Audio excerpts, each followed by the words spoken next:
A common trait heroes often share is the courage to challenge society's misperceptions. Erik Weihenmayer challenged naysayers when he attempted what was said to be impossible: climb Mount Everest, blind. Well, at first when you're blind and you think about Everest, you think, well, maybe I'm just crazy. I want to think this through in a rational way. Maybe there are things that I won't be able to overcome. When Erik Weihenmayer first began to consider the possibility of climbing the world's tallest mountain, he knew he had to carefully consider any overwhelming obstacles. I'd heard, for instance, like the snow conditions on Everest were such that they're so hard up high that you couldn't stop yourself if you fell. Meaning you couldn't arrest yourself, you couldn't throw yourself down on your ice axe and stop yourself. I'd heard that in the death zone, above 26,000 feet, you can barely think. And I know as a blind person, I'm always thinking when I'm climbing. I'm thinking about the next step and about the person in front of me. And so I think so much that I thought, well, I can't think and I can't see. That's a huge, overwhelming combination. Erik has spent his entire life working through obstacles.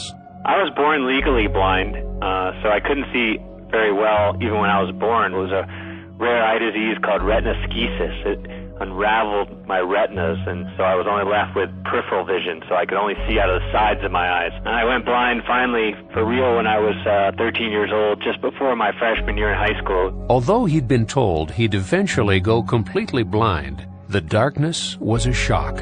Erik felt himself being crushed with fear and uncertainty. I wasn't afraid to go blind and see blackness. What I was afraid of was that I'd be, swept to the sidelines and forgotten that my life would be meaningless.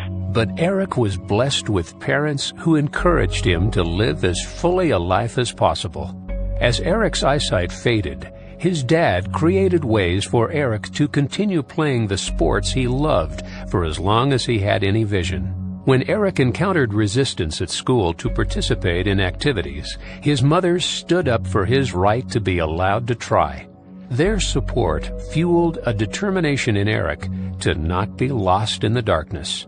Well, I think what pulled me out was sort of a common human trait, which is optimism. Even though you feel like there's a brick wall in front of you and you don't see options, you still have this glimmer of hope. We always have hope. And so I just always stayed optimistic, even though I was frustrated about how I would do the things that I wanted to do, to not kind of try to see it as some kind of terrible disease that was ravaging my system, but instead to accept it and to, in a way, I guess, turn into the storm and to face the facts of what had happened to me, accept them, and in a way, I guess, become a pragmatist, kind of figure out exactly what I needed to do to climb my way out. And so I started learning how to use a cane, and I started learning how to use Braille to read with my fingers and to use computers with voice synthesizers, and all those skills became the foundation for me thinking about my life in terms of, amazing possibilities. Two sports in which Erik was able to channel his drive were wrestling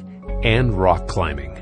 I was 16 when I started rock climbing, and, wrestling was really fun and competitive.